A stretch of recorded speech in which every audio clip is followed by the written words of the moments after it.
Greetings and happy second Sunday of Easter, a day on which we celebrate divine mercy. This Sunday, the 19th of April 2020, reminds us of one thing, that God is merciful and that His mercy is without end.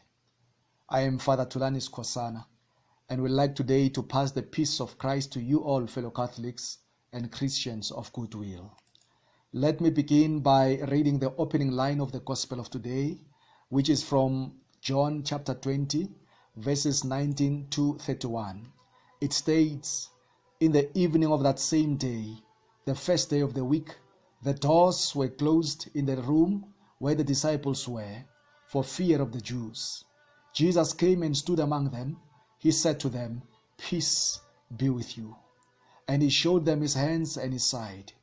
The disciples were filled with joy when they saw the Lord.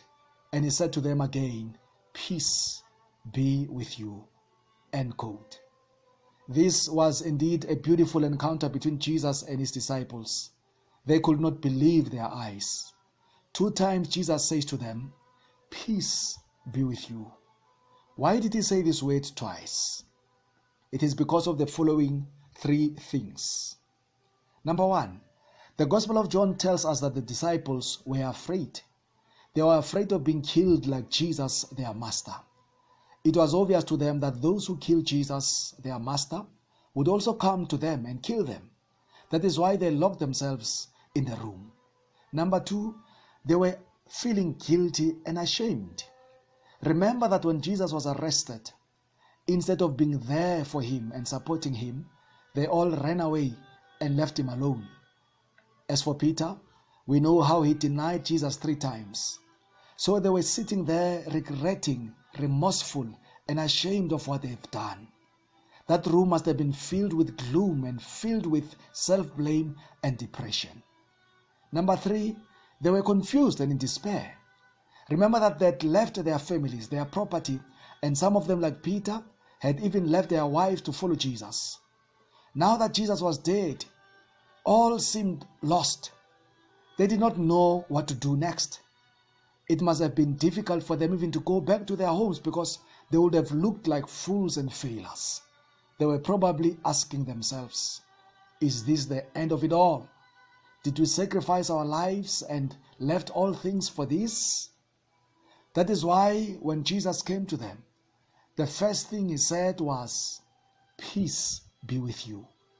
With His words, Jesus was affirming them that it was not all over. It was not all over.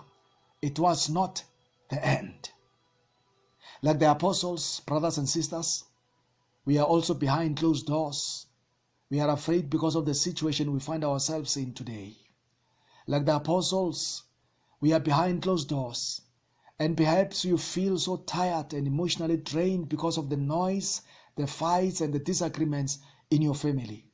Perhaps you are a husband who used to have a peace of mind by running away from your noisy wife to your work.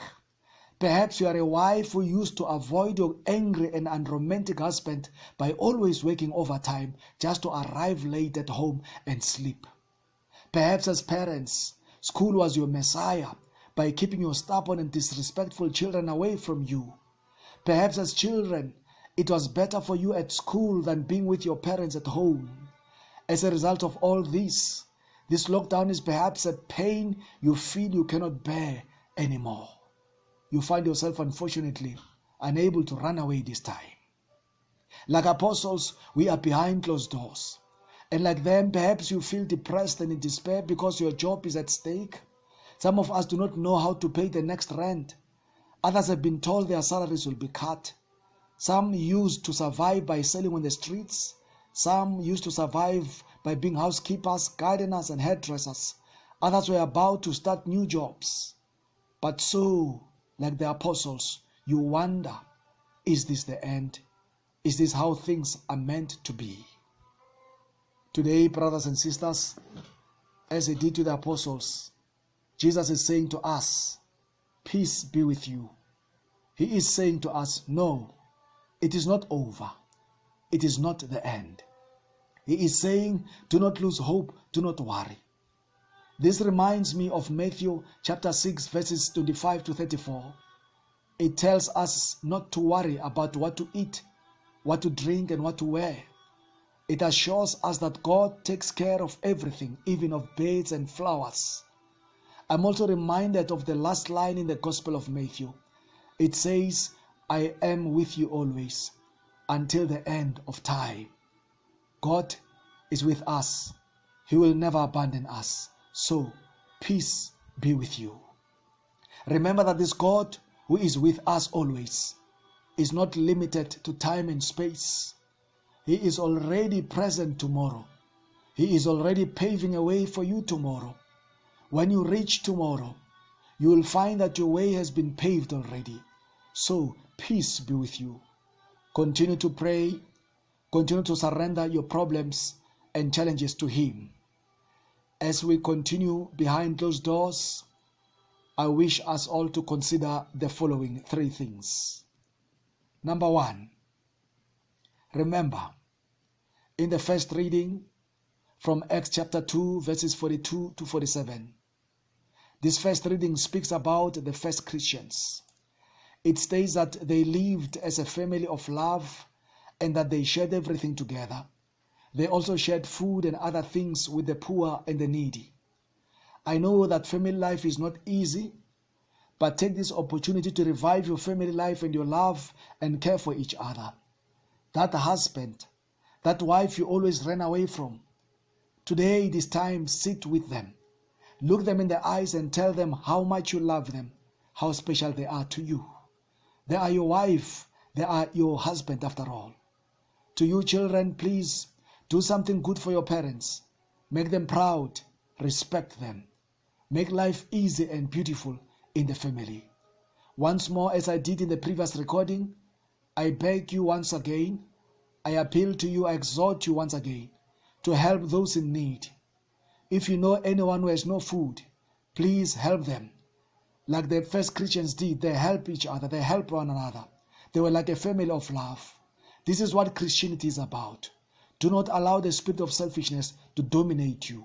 Help somebody. Number 2, let us continue to respect the rules of lockdown for the sake of our loved ones and of our country.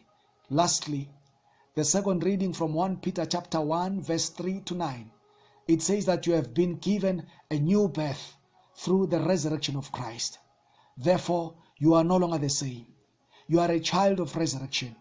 You are a child of hope. You have been born anew by the resurrection power of Christ. You no longer belong to the tomb. The tomb is about death. The tomb suggests the end. The tomb is a place of darkness, the place of sadness, the place of crying and mourning. But that is not where you belong. You belong to light. You belong to the resurrection of Christ. Come out, therefore, of the tomb. Have faith in God and allow the peace of Christ to reign in you. Whatever you see and hear, have faith in God and allow the peace of Christ to reign in you. Whatever situation you find yourself in, have faith in God and allow the peace of Christ to reign in you. When you find yourself or any of your loved ones infected by corona, have faith in God and allow the peace of Christ to reign in you. When you hear about infections, deaths, and struggles, have faith in God and allow the peace of Christ to reign in you. Christ is saying to you today, peace be with you. He is saying, this is not the end. Peace be with you.